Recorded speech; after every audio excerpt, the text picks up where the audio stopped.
Talking some FAU hoops. Week number 1 is in the books.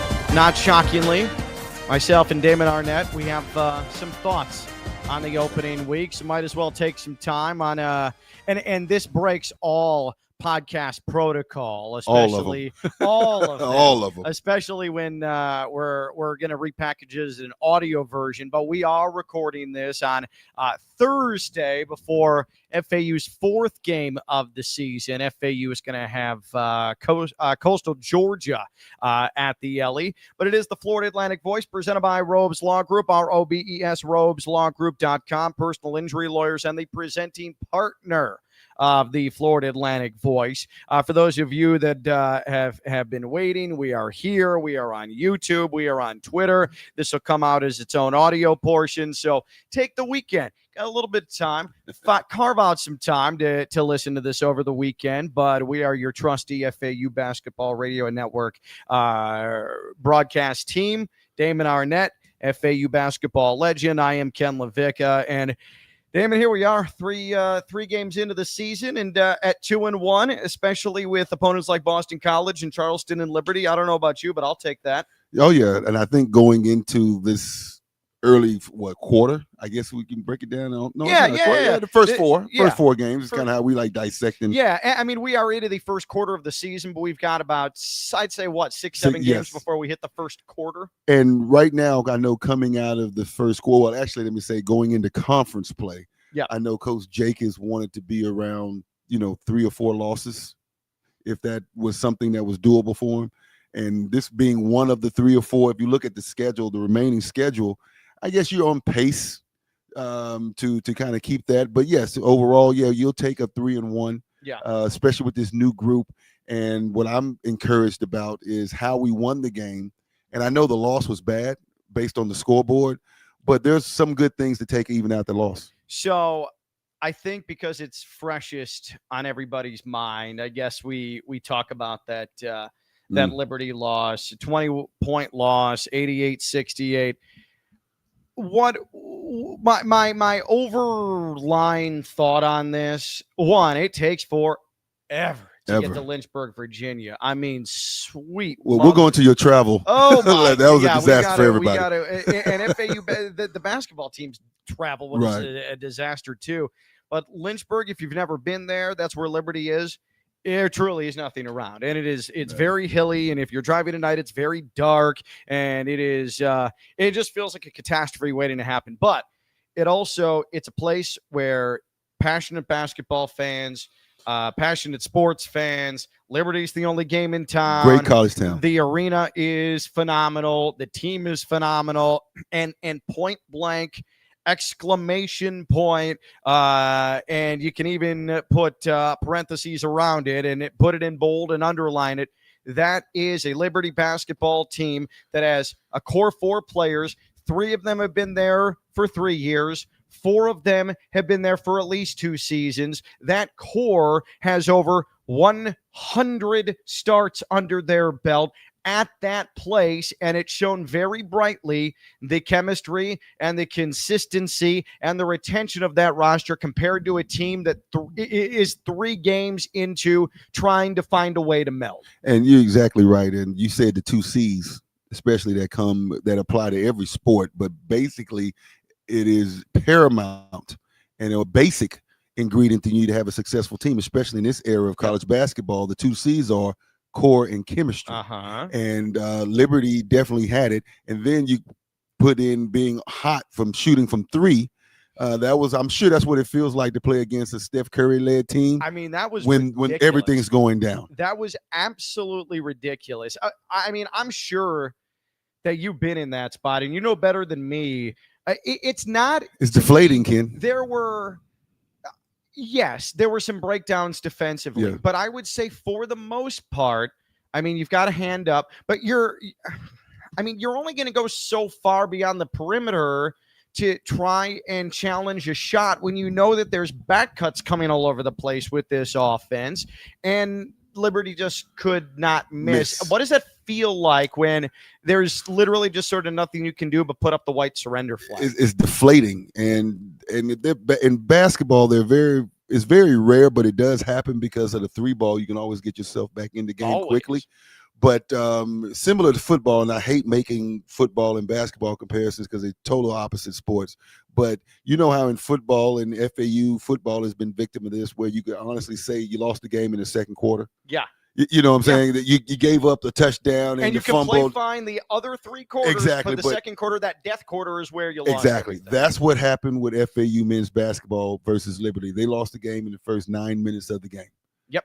Okay, that's where they lost it. And they played well. They played good enough to win from that point forward, but the damage was done. The hot shooting got them out to a lead, and they maintained their accuracy from deep, and they lost the game in those first 10 minutes and could never recover. 13 of 28 was Liberty from beyond the arc. You're not going to win many games when the opponent shoots 46%.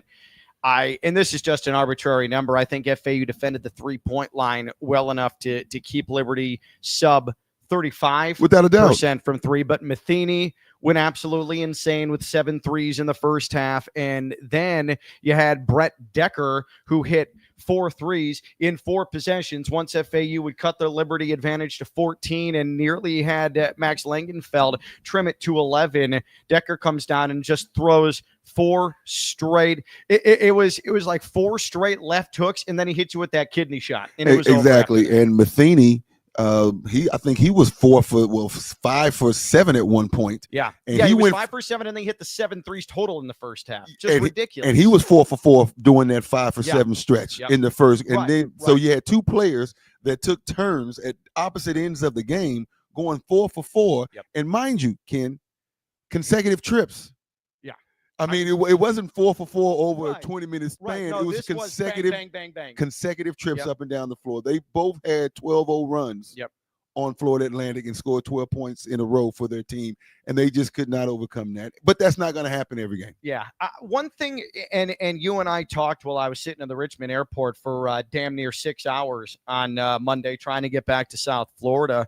But I told you, and in the postgame, and I'm going to paraphrase here, but talking with John Jacobs in the postgame, it wasn't the defense that bothered him. It wasn't the offense and the missed opportunities at the rim and sometimes the stagnancy of the offense, because Liberty did a really good job of cutting off what FAU wants to do with these guards, and that's get to the rim, the drive and kick. Liberty did a great job. But that stuff is not what John Jacobs was most upset about. It was, as he put it, at a point in the game, he felt like some players lost their fight.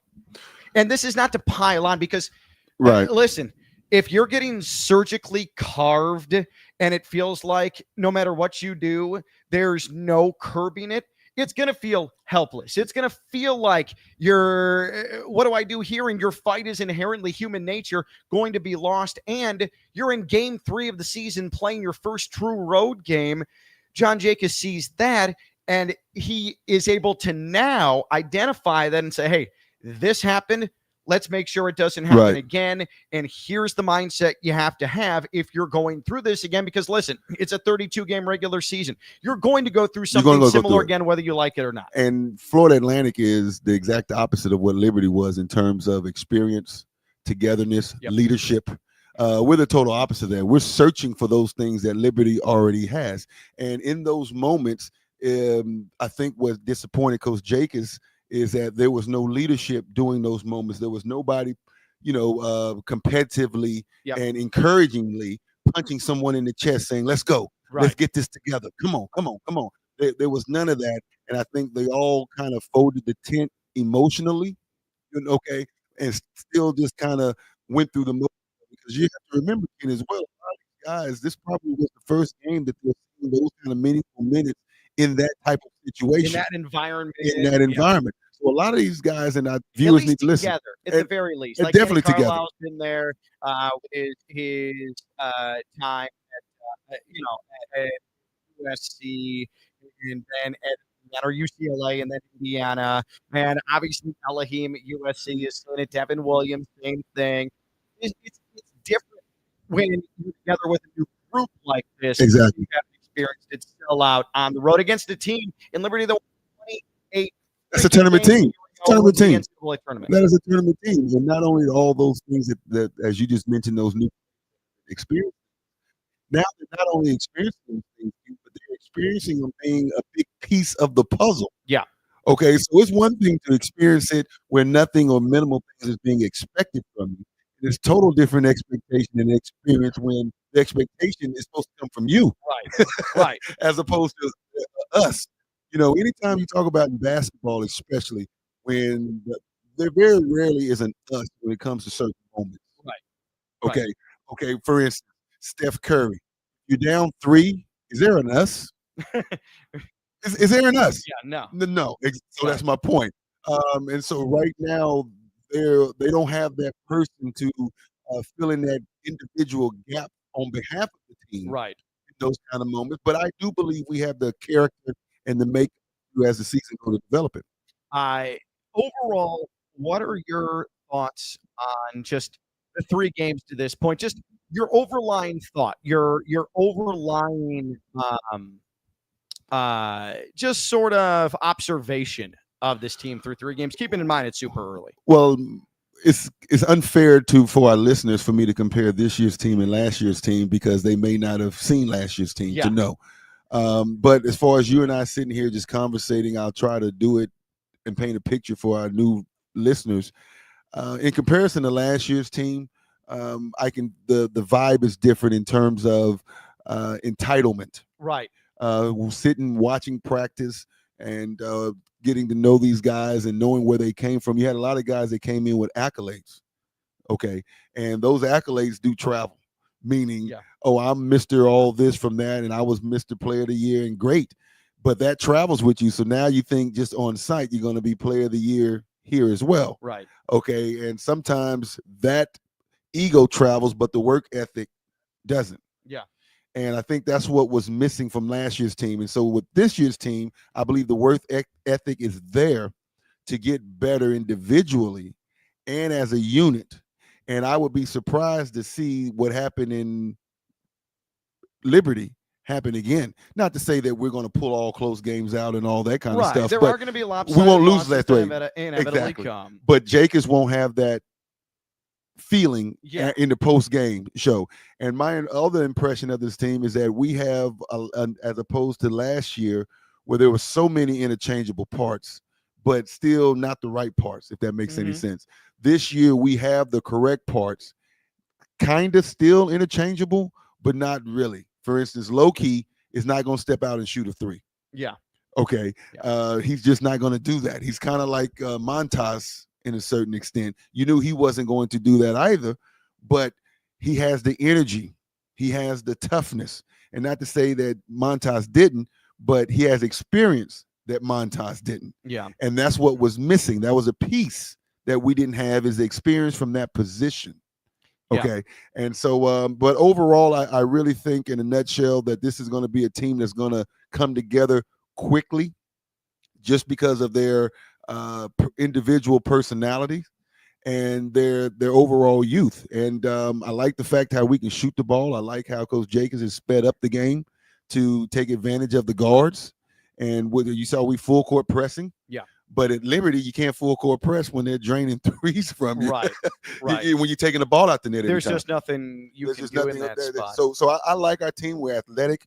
The only concern I do have is kind of we had last year is where is that inside presence going to come? Yeah, because if you remember the first, month of the season or so, that's before Montas really found his footing, and you were actively looking for any sort of feed to the post and any post moves and anyone posting up. And finally, Montas got to a spot and working with Isaiah Austin and working with the coaching staff where he developed his back to the basket game and he became very proficient around the rim. And I think it's going to come more comfortably for Devin Williams, who's trying to be aggressive down there. He's trying to get things done.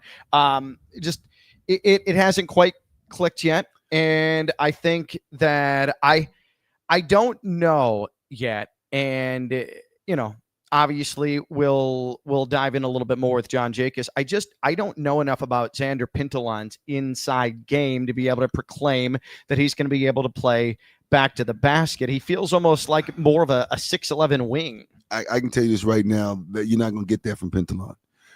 You can tell by the way he moves. Yeah. His stroke from the 3-point line is too good.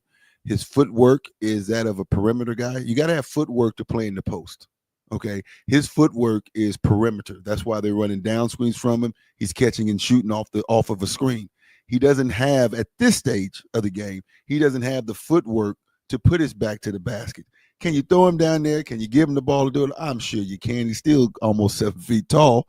But how effective will you be doing it? And I think they know that early on. That's why you're seeing him play like he's playing. Right. They're going to have to manufacture something in the post, and I think that experiment, if you will, is going to start with Loki.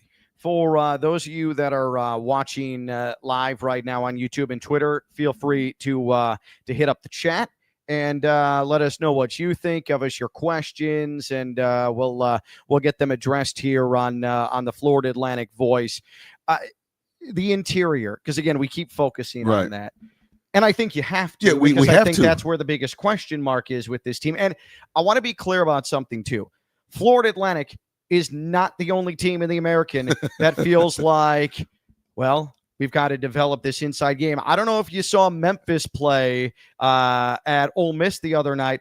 They have the same interior questions. That's college basketball, though. Yep. UAB has the same interior questions. East Carolina has the same interior questions. Tulane has the same interior questions. Okay. So this is not specific or unique to FAU, right? But you have to discuss it because FAU had an inherent advantage as they went through the conference season once Matas was able to develop a season ago and turn into what he became, which was the freshman of the year in the league.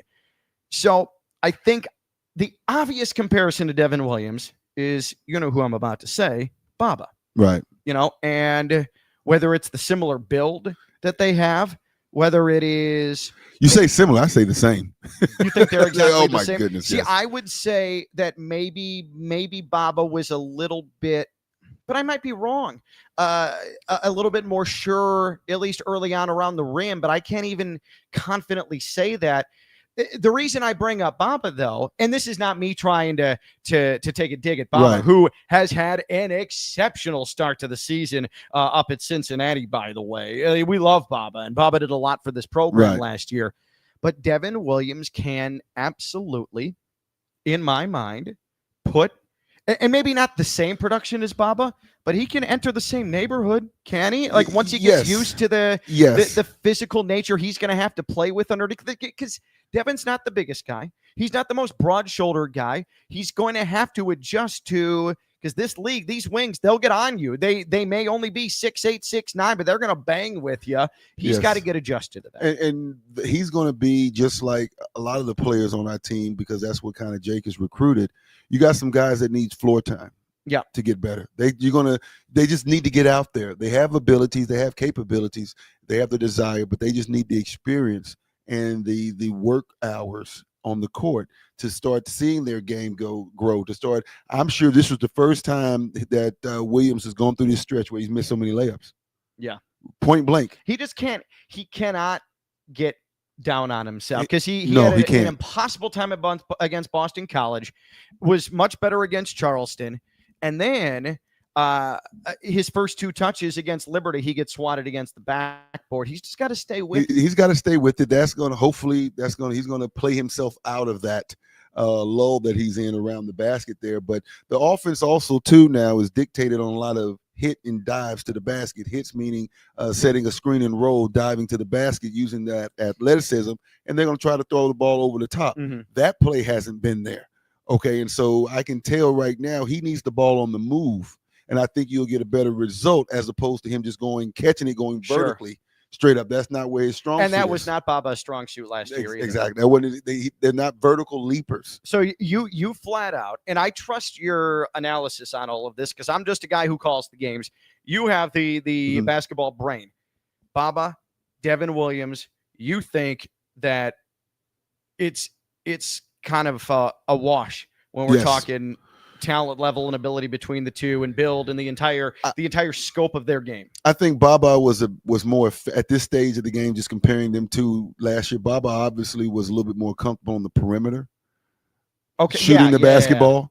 And Devin Williams can shoot at the perimeter. But I don't know what Jacobs is asking him to do. Sure. You see what I'm saying? Because you've already got a 6'11" guy in Pintalan who has no problem hanging out behind exactly. So he may be someone either having to sacrifice his game or having to develop other parts of his game in order to fit into this roster. Yep. Okay. And with this lineup, I should say.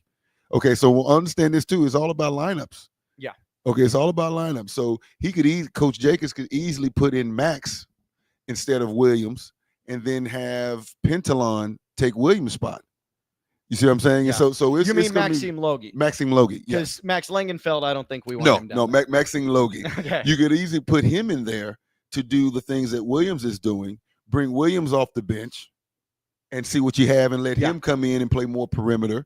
You see what I'm saying? So, and that's something else that's going to be a process, a work in progress as well, is getting a rotation down, getting the right combination. Oh, yeah, that's far away from happening. Oh, exactly. And the combination is really what's important. Who plays well with each other? Because you got to keep the same combination if you're going to conquer one of those C's, which is chemistry. Yeah. Maddox on X out of the live chat. Where do you think FAU needs to improve on ahead of Coastal Georgia and Pacific? I'll focus on one side defense, one side offense. I'll bring it up from a numerical standpoint with the defense. We spent a lot of time last year focusing on the fact that FAU was one of and flirted with being the worst 3-point percentage defense in the country. Now, context is needed here because Liberty went completely unconscious and could have kicked the ball into the basket from 40 feet the way things were going on Sunday there in Lynchburg. But FAU is going to go into Monday against Coastal Georgia as one of the bottom 15 teams in the country in 3-point percentage defense, well into the 300s. So what are your just eyeball test? Forget the metric for a second. Eyeball test. What are you seeing from the 3-point percentage defense, which was killer for Florida Atlantic last year? I'm not worried about that early on, just because a lot of the shots that Liberty the shots we were giving up last year were breakdowns and lack of defensive awareness and effort. They would kill us shooting and knocking down 3-pointers out of the corners 70% of the time. Mm-hmm. Okay, you see the rotations on this defensive team is a lot more aggressive, it's a lot more instinctual, and it is a lot faster. The shots that we gave up against Liberty, Bethany was shooting almost logo threes with a guy in front of him. Yeah. Okay, yes, we had some breakdowns and we gave up some open threes off the dribble drive penetrations, but that's where the bulk of those threes were coming from. It wasn't because of defensive breakdowns. Yeah. Now you look at Boston College. I don't know how many open looks Boston College really had from three. They just they were just knocking stuff down. They were just shooting it with hands in their faces. Half, right. Yeah, and the hand in the face wasn't like last year where it was a late contest hand in the face. The hand in the face was, I'm here, I've been in front of you the whole entire time. Yeah. This is a bad shot you're about to take type of hand in the face, and there is a big difference. So from the 3-point line, I'm not so much concerned at this stage of the game because, as you said, you got to take it in context. Okay, they made 13 of those threes that's on their record of their percentage in one game. Yeah. Okay, and out of those 13 of them, I dare say 6 of them were logo deep threes. Yeah. Okay, and so that's why I'm not really concerned with our 3-point defense at the moment, but it's something you always got to be prepared for because we're going to play another team that can shoot the ball deep. Oh, there's no okay, question. And that can't be an excuse. Oh, you shoot deep. That's why no, you got to defend that. Then offensively, we saw Liberty do a good job of denying the dribble drive, but then when FAU did get itself in the paint, and it was very forced an awful lot of the time. You had to the guards had to play, put your head down, bully ball, try and find your way into the paint. And that driving kick isn't there either because you're being flanked and collapsed on once you get in the paint, or Liberty also did a pretty good job of accounting for your shooters that were camped out to take away the dribble drive. How do you take that and improve upon that against Coastal Georgia and Pacific next week? Well, it's two things, and to your point, Liberty did do a good job of staying on shooters, and the reason why they stayed on shooters is because when the dribble penetration was happening, they didn't bring help. They just stayed in between. One of the first rules of basketball you learn as a kid, defensively, stay in between your man and the basket. Mm-hmm. So we don't have any dribblers, attackers that's going to dunk the ball on you. Yeah. Okay, off the drive. So they made the dribbler, our Vanderpools and our perimeter guards have to penetrate so far. Cannon Carlisle. They had to penetrate. Exactly. They had to penetrate so far, but they allowed them to, and they played the type of defense where they just stayed in between them and the basket. Mm-hmm. They didn't require weak side help, okay, to stay on the shooters and force them to take a contested spin move shot or finish at the rim with these guards. And we didn't do a good job of finishing at the rim over someone with the guards. So in these situations here, as we get ready for the next game, we've got to become more multiple. Yeah. With that, we've got to get some movement off the ball. Okay, when everybody's standing straight-legged in the corner, somebody needs to cut. If we're going to play this wide open offense, four-corner kind of spread motion, we got to get better movement off the ball. We got to keep off the ball defenders honest on their defense, or they're just going to stay attached to weak side shooters and the ball's going to stay stuck in the penetrators' hands. So we need to become a little bit more multiple. The screen and dive, the screen and rolls, they didn't let us turn the corner off those screens. So that's why our guards had trouble knifing in and turning the corner. We were able to turn the corner against Boston College. We was able to turn the corner against College of Charleston. But that coach at Liberty did not allow us to turn the corner. They call that flattening out. So they flattened out the screen and roll with the dribbler and ended up throwing a contested pass to the wing. And now there's no offense for that. That's not offense. You know what I'm saying? Because offense is predicated on you getting downhill off the dribble. So we got to be a little bit more multiple. And I'm sure Coach Jacobs and them are seeing that adjustment. That's going to come as well. If you're watching this live, you're in the final hour or so of your 9 to 5. So I would say just mail it in. No reason for you to do anything until 5 p.m. So jump in the chat. Exactly. Talk some FAU basketball with us. If you're watching this live, YouTube and Twitter, the chat is open. So get at us. Damon and I hanging out here. Florida Atlantic Voice presented by Robes Law Group, personal injury lawyers, ROBES, robeslawgroup.com. And I'm going to tell you something else, Ken, that I don't think this offense is predicated on. Vanderpool had his best game of his career, if I'm not mistaken. Yes. Okay. His best scoring game. Yeah, I think you. Overall. And he's playing well. Yeah, though, I mean, Boston College, you could definitely put up He had, 25 points? Yeah, but I mean, I don't want to just solely lean on points to declare that his best college game. You know what I mean? I think Boston College probably is Devin Vanderpool's best game. His offensive putout, I guess I should say. You've never seen his point production. His point production. Thank you. And in addition to that, you've never seen him more aggressive. Right. This is the only game you've seen him be this aggressive offensively with the basketball in his hand. Mm-hmm. I like to see that. I want Devin to continue to be that. But I believe that threw us off because the ball went to Devin and he attacked. Devin did his thing. He did not take a bad shot. Okay, you see what I'm saying? But certain offenses are predicated on ball movement.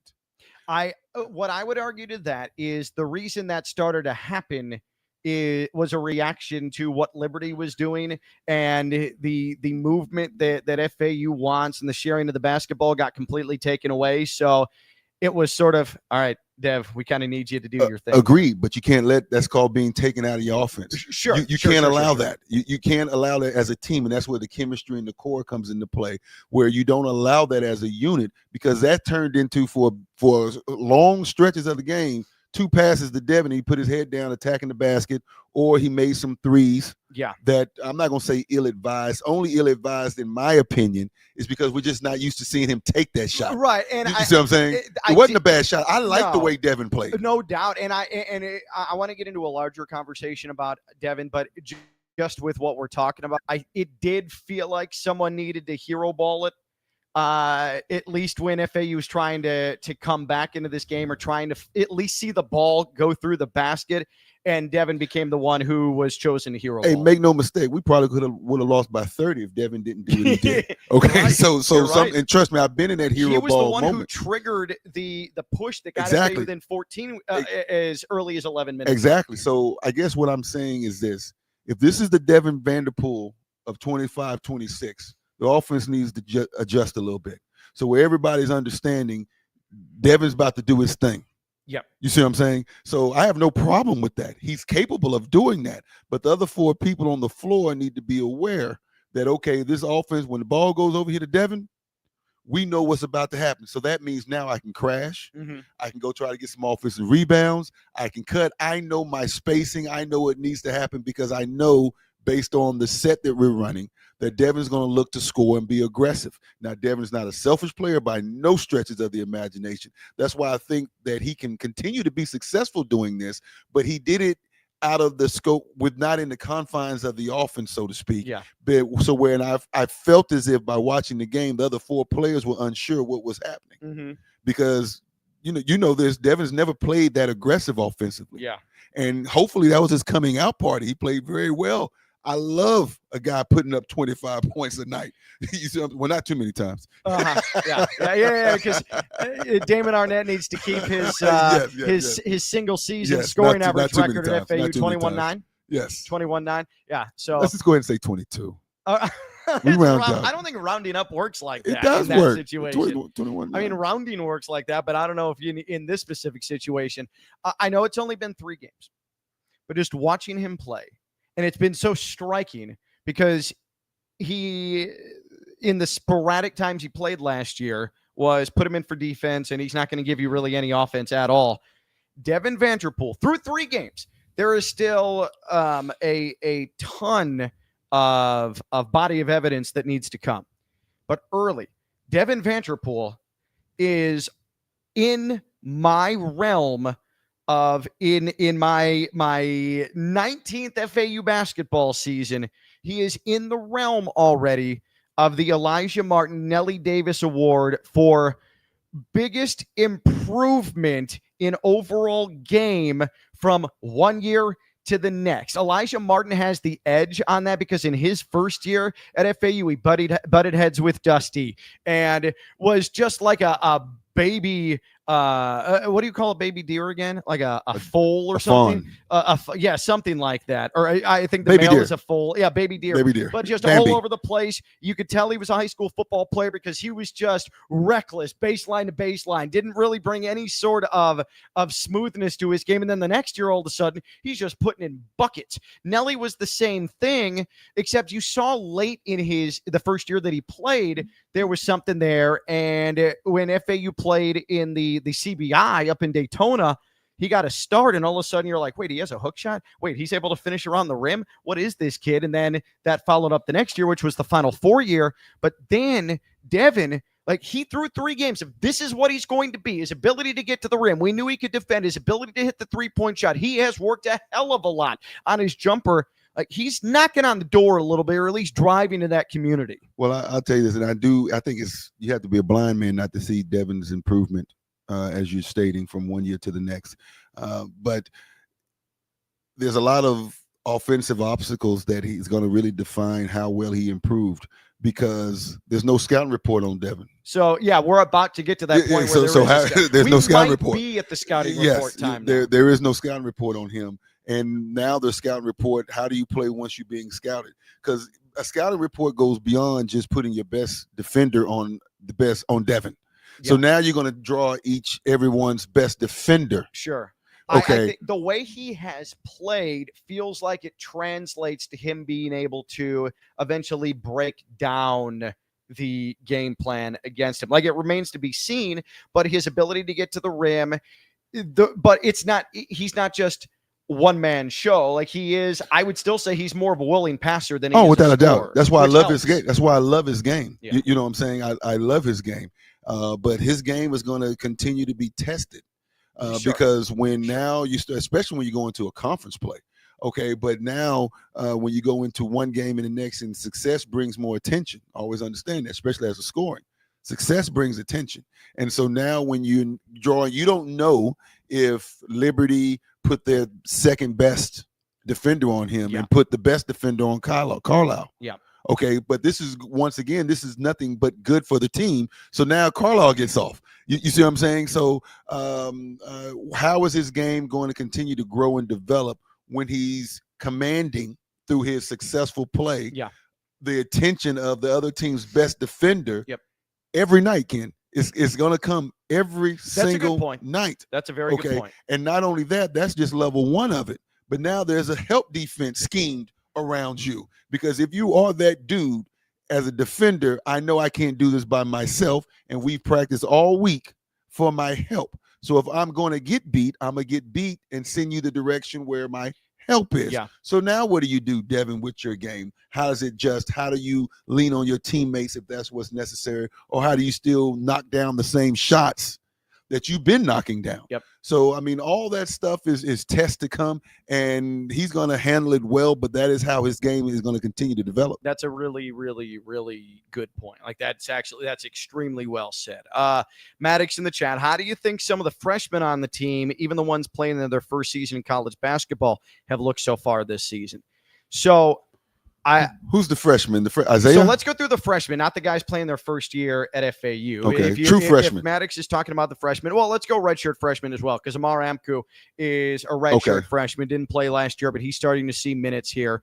Johan Sissoko, true freshman, still very young. He's a baby. And we're going through the ones who have played. Max Langenfeld is a redshirt freshman. We just saw him sporadically last year. Josiah Parker, true freshman, and there you go. Those are the names right there. Let's first go with Sissoko and Parker. Which one do you want to discuss first? Isaiah. Parker. Josiah. I'm sorry. Yeah, that's fine. Josiah Parker. Isn't this another team another year with so many similar names? It's not the same name. Well, we've got two. Josiah, we've got two Isaiah, two Maxis. Two Maxis. I mean, yeah. So yeah, Josiah. Yeah. So Josiah Parker. Who is, and I'm not saying this to describe his personality. I'm just saying it because he's a baby. This is a college basketball infant here. Now, he's an infant. If that infant could jump out of the gym and was a freak of nature athlete, and you could already see it out of the womb, like he's that. He is nasty. It is clear with Josiah that him and his ascension, and there's a reason he was a 4-star product, right? And why it was a steal for FAU to get him. There's no doubt he's going through a little bit of a transition, because what was dominant for him in his entire basketball development prior to college, and what he can bridge that to now his freshman year in college, it's a little tricky. It needs to become a little bit more refined, because he's not just going to be able to outclass somebody now. Well, Ken, what you're seeing happening is that he's being humbled. Okay. And so to your point, you can't do what you did last year here. Okay. These guys on this level are not moving like you could move other guys. Yeah. So his progression is going to depend on how quickly he's willing to accept his humbling. The game is humbling him right now.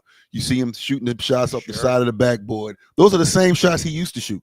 He's not shooting shots he's not accustomed to taking. He's being forced into taking those like 3-4 feet away from where he did an AAU ball. Exactly. It's different. And you're allowed to probably hit a little bit more and get away with more defensively on Josiah. So that's all a learning curve. It's all a learning curve, and it's a humbling curve. That's the best word to describe what's happening. Is not only that is he's 3 or 4 feet further away than his comfort zone is. Now you got a hand in your face just as big as yours. The hand is not at your chest where you used to be. Now the hand is in your face. Yeah. You're no longer man amongst boys. Exactly. Maybe at some point in his college career he will be, but you can't just come in. You're not Zion. No, right? no. You're not gonna do it. That's why I say the quicker he accepts it, the quicker he'll adjust. Then that's when you slow down a little bit. That's when you slow. You got to find a little more nuance. You got to figure this thing out right now. Yeah. And how long is Jake is going to give an opportunity? I suspect he's going to give it to him. But there's no way in the world a player that caliber should have just as many shots hit the side of the backboard as he does makes. True. That's okay. True. That's true. And that's just an indication I don't of mean to things laugh being at that, but the way you put it. Well, was no, funny. it is funny. I mean, he's hitting the side of the backboard. Yeah. Okay, and just speaking strictly basketball, come on, man, you're a 4-star. Okay, the rim's in front to goal. Yeah. Okay, so the thing is that he's just got to figure that out. Yeah. He has the talent to do it. He's going to do it, but he's just got to allow the humbling to happen and just accept the next stage of his game. Because I'm gonna tell you, a lot of stuff that he's doing right now, he may never do again. Sure. He may need to throw it out of his game because it just doesn't work on this level. Yeah, and not to single out Josiah for the side of the backboard. A guy we're about to talk about, Johan. He's done it too. Also hit and in the comment, the side of the backboard. The two guys that are freshmen. Yeah, well, right. There's a common thread with this. And you know what? It's kind of cute, and to a certain extent, it's expected. But they're in great situations because they're on a team, in my opinion, where we don't need all of you right now. Right. We're okay if you hit the side of the backboard. We're going to at this point of the year, with what this team is, this is a time to get all that out of your system. Yes. Right? Yes. Would you like to win out in the non-conference? Sure. But it is a really tough ask. It's a really tough ask because of the construct of this team. This was always going to be a guy you want to depend on a Josiah Parker in conference play. There's a reason he was the American Conference preseason Rookie of the Year. This is the time for him to work out the kinks because you don't want him experiencing this February in Birmingham. He's going to be fine. He's going to be exactly what everyone expects him to be. And I like how aggressive he is. Okay. Is he being a little too aggressive? Yeah, but this dude does not lack in confidence. Remember, I didn't say anything about his shot selection or what he's trying to do. Okay, he's going to get more comfortable with doing it. Right. He's going to be and meet the expectations. I can look at him, I can tell, and part of it is he's not scared. That is step one to being who you think you're going to be, is not being afraid to be who you think you're going to be. Yeah. And he is not afraid. So that tells me he wants it. Okay, so now let's be strategic on how you're going to go get it. Yep. And that's something that's going to come through play. And with the other freshman, Johan Sissoko. Sissoko, he's the he wants it too. You don't take that shot to tie the game in Boston College unless you want it. Okay, and so he's going to be fine as well. He's got to find his minutes. He's still, you can see there's a rawness about him. He, like Josiah, is a baby. Now, the thing with Johan is that he has played internationally at the youth level for France. He has gone against grown men leading into this. So I do feel like his comfort for the speed of the game is maybe a little bit more advanced than Josiah Parker's is, but clearly he too has to slow down a little bit. His instinct needs to adjust a bit more and acclimate a bit more to this, but you can tell he's just a little bit more refined than Josiah. And I think largely because of what I just mentioned, he's played against grown men in France. And I'm going to tell you what these freshmen that come in like this have in common is that they, on this team here, I would love to see Josiah and Sissoko focus on the defensive side of the ball. See, everything you're saying is about offense, and they're being sped up, or the game is so fast for them. Defensively, the game ain't going to be too fast. I would love for them to ease themselves into this level of play and focus on the defensive side of the ball. Yeah. The offensive side is going to come because as I'm seeing the talent out here and where the strength of the team is going to be, you don't need them to score. There is a defensive pride within this team that I'm not sure, at least an individual pride that I'm not sure existed to this extent with last year's team. No, it didn't exist. Primarily at the perimeter. I mean, Cannon Carlisle wants to defend. We know Devin Vanderpool wants to defend. Sissoko wants to defend. Exactly. Wants to defend. You're exactly right. The closeouts are hard. There's a lot of effort from the guards. And I think rebounding's a part of the defensive discussion too. They want to move their feet. They want to be pesky at the perimeter, and they also want to go in and bang by the rim. That is a departure from last year. No, without a doubt. Just speaking to that, since you bring up the defense. Yes, and you're exactly right. And our on-the-ball defense is a lot better. We're not just getting blow-bys like we were getting last year. And I think with the two freshmen, if they come in with the mindset of just locking down their man defensively, they're going to be able to get out and run and get some easy baskets. Freshmen need easy baskets. They need to play some defense, get out of hit a wing, and get a dunk or get a layup out of transition. Okay, and so I think that's how they play themselves into the game, and I think Coach Jacobs is going to continue to give them opportunities because they bring energy. Okay, they bring energy. They're going to get plenty of minutes. They're going to get minutes. So it's just a matter of just trying to allow the game to humble you. And I know this for a fact. Parker is not. I know this for a fact. It appears to be that this might be the first time basketball is humbling him. Yeah, with his ability and his talent level. Okay, because I'm sure to be a 4-star, you got to be the man everywhere you've gone. Mm-hmm. Okay, so now that's another adjustment. And if I'm not mistaken, he had the ball in his hand a lot coming out of last year. The ball ain't in his hand none except for when he's 15 feet from the basket. You mentioned not getting blown by defensively. And I don't want to spend too much time on this, but it did come to mind. How do you explain the blow-bys against Liberty? Like, great basketball players there. FAU clearly had an athletic advantage on Liberty, but it was, if they weren't hitting threes, it was a red carpet to the rim an awful lot. Because when you're knocking down those deep threes, it paralyzes your legs because you're anticipating a shot contest. So then you're flat-footed. Exactly. Okay. And so now that's why Matheny wasn't fast. He's crafty. He's really good off the ball. Yeah. He's crafty. Yeah. He wasn't fast. Yeah. And when you say, well, why did he shoot so many layups? Because of the simple fact that he already had, you had to respect that deep shot that he was 4 for 4, 5 for 7. I guess when you're closing hard too, he's going to get that first step on you. And you're exactly right. And you know what's easier pressure defense to beat not only when you're closing out hard, because a person can't be in two places at once. Yeah. You can't be charging me and then be in the direction that I just go by you, or when you're already up chest to chest with me. It's easy to go by you when we're chest to chest. Yeah. Okay. Yeah. And so now I just need footwork and positioning to get by you. And don't let me have, and in addition to that, they had a screen. Now, but the real key factor to what they were doing, to answer specifically your question about the game, they spread us out so wide. Sure. And the help was so far away to come from. That's a really good point. The ranging that needed to be done. Yes. With the help defense. Yes. And they had shooters that were placement. Yeah. Okay. And there's another, and I give the coaching staff credit. The reason why Matheny didn't go crazy in the second half, because we fixed that problem, but we started playing whack-a-mole. And then there's who's the gentleman that knocked the other, went 4 for 4? I can't remember his name off the top of my head. Yes, and then something else pops up. I'm done thinking about him, so I'm not going to get his name. So we were playing, the game turned into whack-a-mole from the 3-point line. Yeah. That's why Matheny didn't go off in the second half and someone else did, because we stopped that, and then, here comes something else you got to pop down. And Matheny's also about 26 years old as well. There's some veteran guile that he got married this over the offseason. Did you know that? I did not know that. He got married over the offseason. Congratulations to him. And he also said that he was not playing any more basketball, even if he had opportunities to play overseas or whatever. He's going to work in the finance industry with his dad. Wow. So that's why he's out there so free. I say all that to say he's out there free pulling. This is last year. Go around. I got a gig.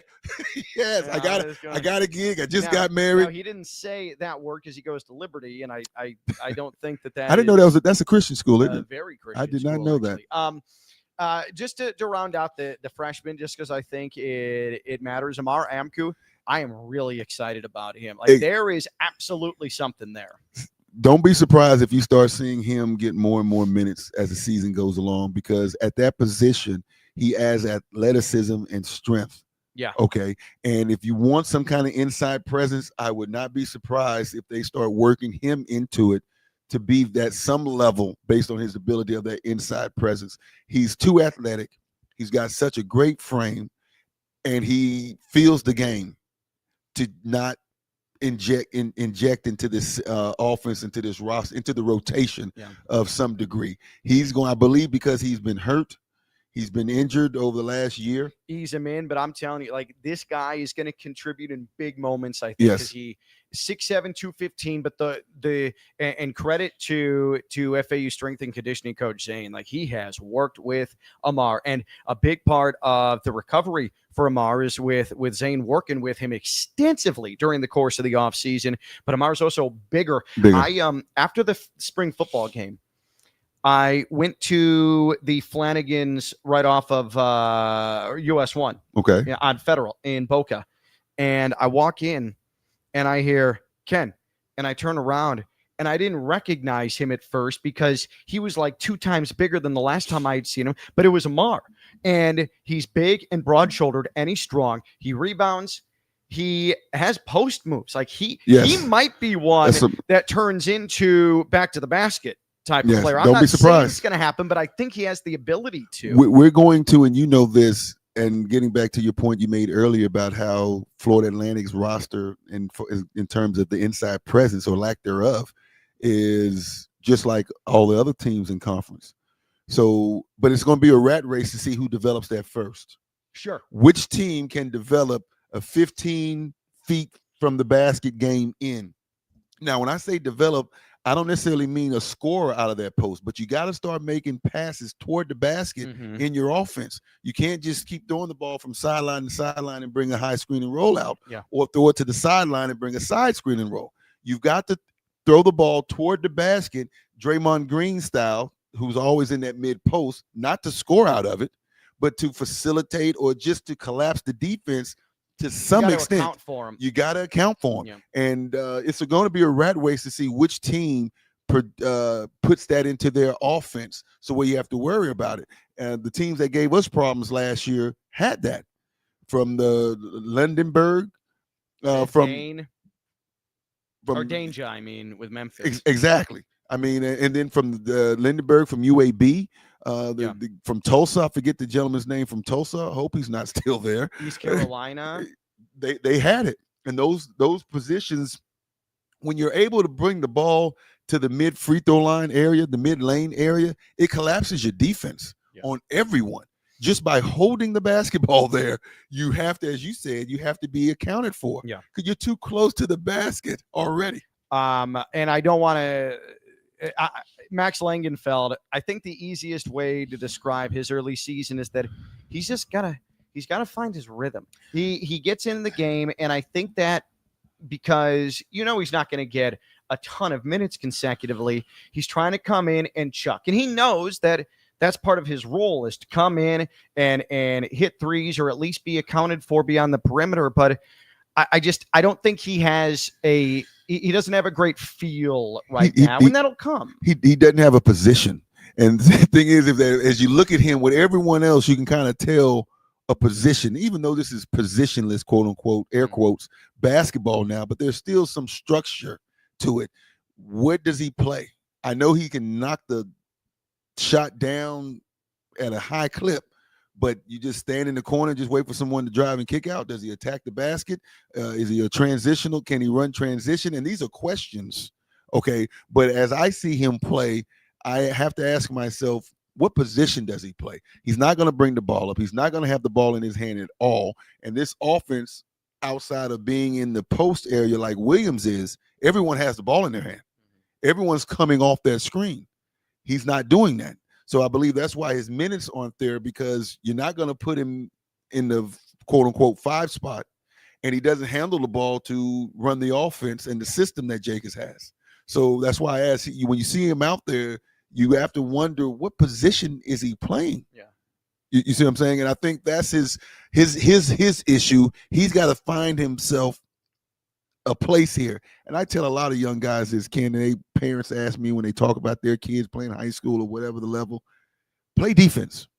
There's always room on the offensive end for a defensive player. Best way to get your role exactly is to play some defense. Play defense. And they'll find a spot for you on the offensive end if you play defense. And I would definitely focus on that for all those young guys as they find a way and be key contributors to this team on that. Yeah. You know what I'm saying? And this team is going to be made up of a lot of different pieces, a lot of different roles, and it's early on, and they should be able to find it.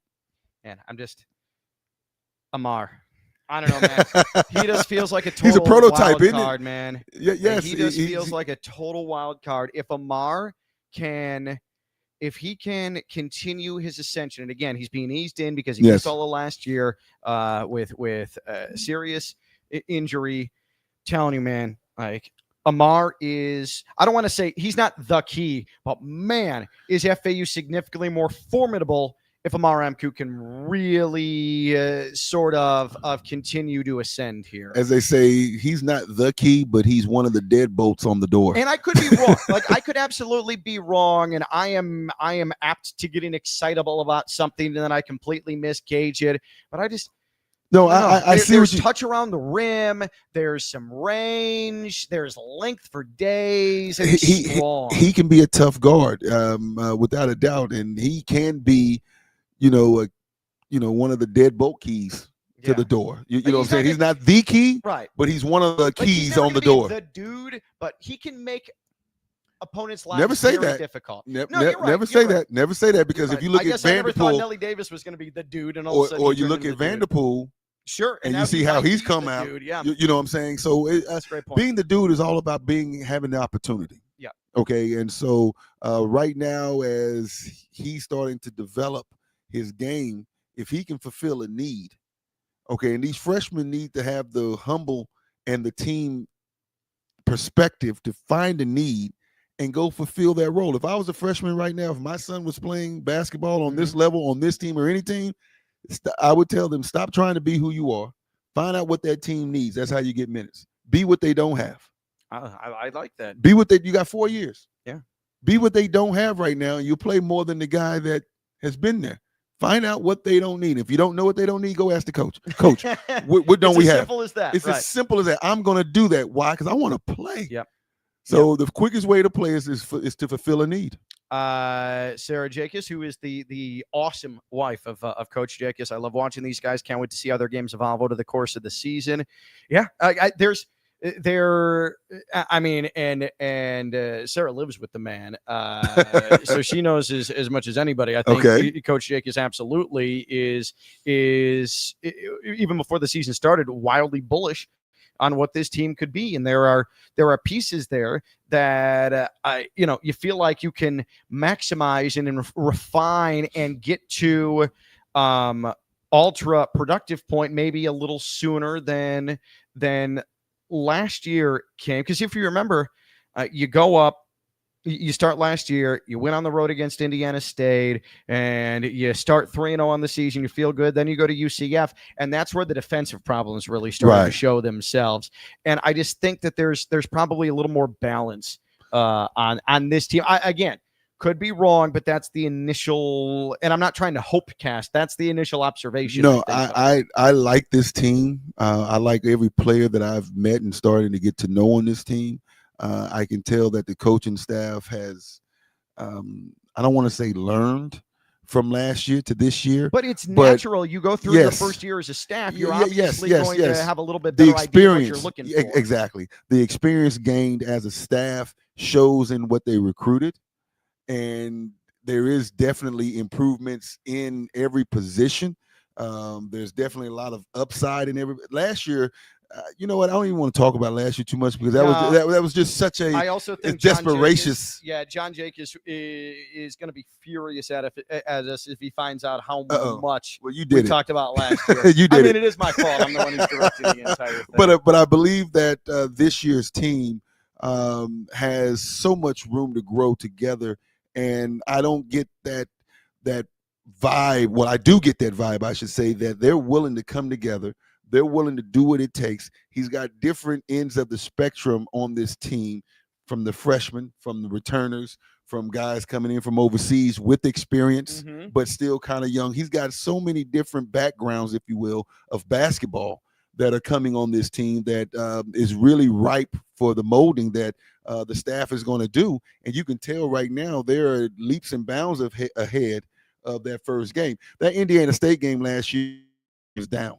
Yeah. I mean, we played well, but we knew that team was down, from what they lost.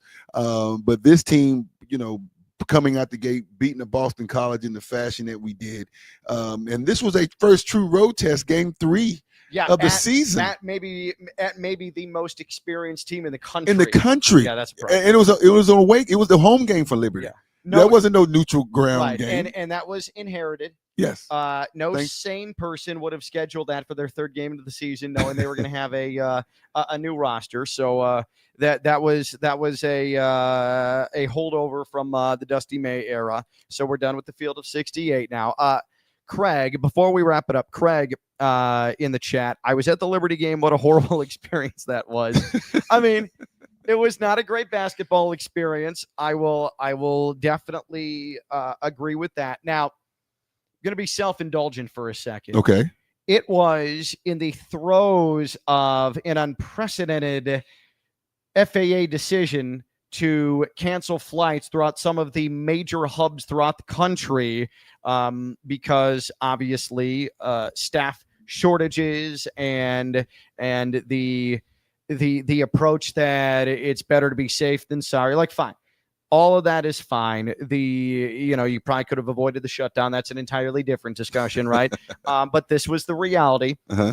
So FAU getting the team, I didn't travel with the team because I had FAU football homecoming into Inter Miami playoff game both on Saturday, so I came up Sunday. But the team got up there on Thursday, and all things considered, it went well. Now, Friday, they found out that their flight home Monday was canceled. Mm-hmm. So they ended up hustling to reschedule a flight. I don't know how this happened, and it was some act of a higher power, but they somehow found a flight out of Charlotte Monday where everybody in the travel party could get on it. You would think because of flights being canceled, it would be very difficult to find one singular flight that would, guess what, it's travel party, what was it, 16, 17, something like that, but there were 16 or 17 open seats to put the whole team on. Well, think about the flip side of that is that a lot of people are not buying tickets because of the fear that's true. of being canceled. That's true. And my flight got canceled, which is why I wasn't at the game trying to come in because I was seeing my daughter's game. You didn't miss much, man. And by that, I mean Lynchburg. Yeah, I know there's nothing there. I'll say, if you're older and you're looking for a quaint place to spend a weekend, like in the foothills of the Appalachian Mountains, it's not bad. It's good, but you've got to be about 60 years old to fully appreciate it. I mean, not 60. I may act 60 at times, not 60 currently. But I traveled separate from the team. So the only thing that mattered for me was get up there in enough time. And I did. Right. I had an early flight, and then I got a rental car in Richmond and drove the 2.5 hours to Lynchburg, Virginia. You was lucky. You was lucky. I was trying to find my way out because I was in Philadelphia. Yeah. And I was trying to find my way to Lynchburg, and my original planned flight to Richmond was canceled. Yeah. And everything else getting in there didn't put me there till halftime. It would have, you trying to get from Lynchburg to Philadelphia using air travel, it would have taken you the same amount of time as it would back in like 1895 in a covered wagon. Which I still think some people get to Lynchburg in. But after the game, immediately after the game, like I'm in a bad mood. FAU got smacked around. I get on the team bus to go back to the hotel and look at my email. What's the first thing I see on my phone? Flight canceled tomorrow.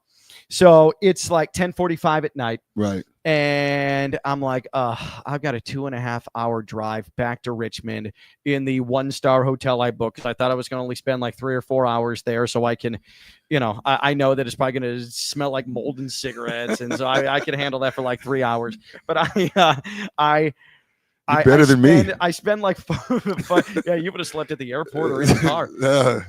But I spent 45 minutes to an hour rebooking a flight. Mm-hmm. And the only other option on the airline I was going to fly was going to be like a 7 p.m. flight the next day. I'm like, I don't want to wait until 7 o'clock. So I get the full refund. I look for another flight out of Richmond. I can't drop the rental car I have off in Raleigh, Durham, because there was an option for a flight there because that was $300 I was going to have to pay because it's a different state that you're dropping the rental car off at. So they're going to ding you hard on that.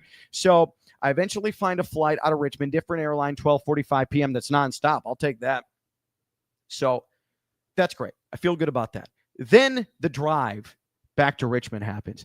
I'm telling you, Damon, and I've made a lot of sketchy drives in my life because I've made a lot of weird trips in my life, mostly FAU related. At one time, I made the terrible decision to just drive FAU. Back in the day, things were really shoddy around here. And the person in charge of my travel just forgot to book me a flight from El Paso to San Antonio on a UTEP UTSA road trip. I know you're not overly shocked by that. No, not at all. So I'm like, you know what? I'll just get a rental car and I'll drive from El Paso to San Antonio.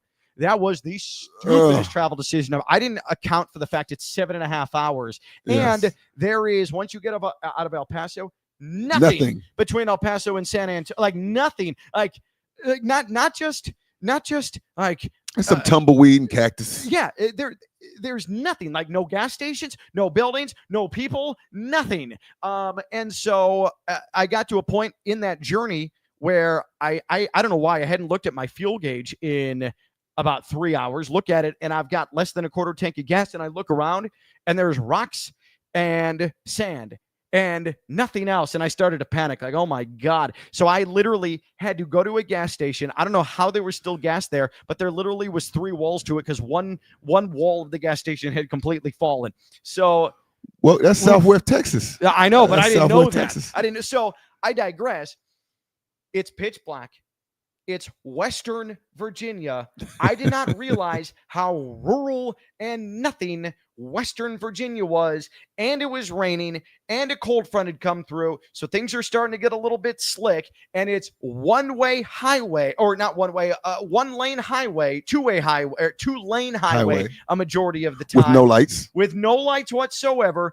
I white-knuckled the hell out of that drive for all 2.5 hours. I'm telling you, man, it was sketchy. It was scary when you're going from interstate to interstate, or it's like state roads. It's not interstates, it's state roads. All of a sudden, it's turn left here, but you've got someone going 60 miles an hour behind you with no lights or anything, and you're worried that they're just going to smash into the back of you while you make a left-hand turn, and then there's a semi-truck coming the other direction, and there's no room for you in the semi-truck on this 2-lane highway. And you're by yourself. And you're by yourself, right. And you don't have great cell service. And I've got people from the airlines calling me to confirm my new flight.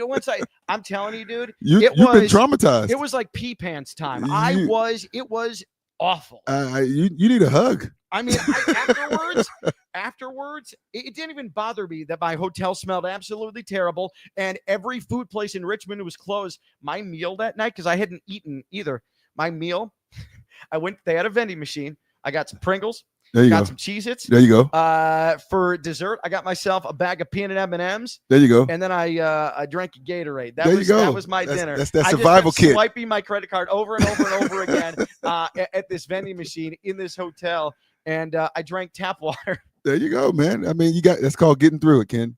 You're a survivor. You're a survivor. Traumatized, though. And then my flight, though, which is 12:45 the next day, and I talked to the airport, so you know this. It got delayed all the way to 5:45. Oh, God. So I got home just in time to see my kids before they went to bed. Yeah, so you had a good day. It was good. Good trip. But so enough about me. I felt like if you don't want to hear about me on this podcast, get your own podcast. I'm going to talk about me times, okay? So don't forget that this is going to be repackaged as its own podcast. Subscribe to the Florida Atlantic Voice podcast. It's wherever you get your podcast. There's not one podcast entity that does not have it. So instead of searching it for it, though, just subscribe to it so it comes right to your phone. You get the notification and everything is all good. Don't forget, after Monday's game, Coastal Georgia, we will have the post-up show, FAU Coastal Georgia, about a half an hour after the final buzzer, myself and Damon from the Eleanor R. Baldwin Arena. So a chance for you to fill up the chat again and talk about the Coastal Georgia game. And then we'll also be doing it again after the Pacific matchup on Thursday. So this is the only place to get from those on the inside, our thoughts on the game, our breakdown of the game, and your chance to go back and forth with us and get full access to us. And it's like hanging out with us and having a beer with us, except there's no beer, at least between you and ourselves, but we're talking the same ball. Now, I mean, Damon and I might be having a beer on the post show, right? But you can also have a beer, but it's not going to be like with us. And Ken, if I want to mention too, it just dawned on me that if I recall the schedule correctly, this is the only break that we're going to have like this, where there's a week off. Essentially, we don't get this kind of break for a while now. Yeah, because we're back 2 games a week almost, and then you start the Daytonas, yeah, and then yeah.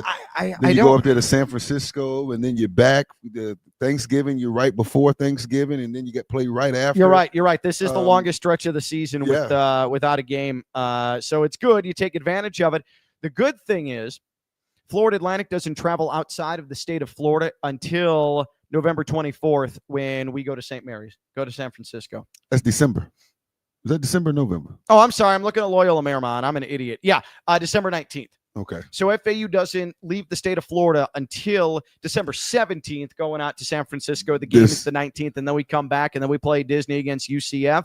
And then you have the holiday, and you have... This is a time for us to go on a run. Yeah. It really, really is. And I kudos to Jacobs and his staff for doing this schedule, especially after the schedule we had last year. With that's an AD production. He AD, so Coach AD put it together, and so this is great. This is great, and especially for a first-year team, keeping them close to home as opposed to traveling around the country and having 2 weeks in between games on the road. So, Coach Malhotra, thank you. I'm loving the schedule. It's good for everybody, especially after the 2 weeks in Charleston.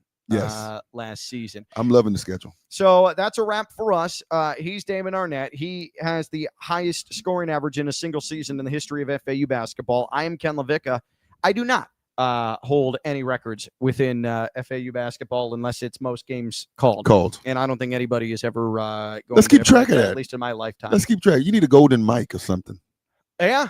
or retire my face. There you go.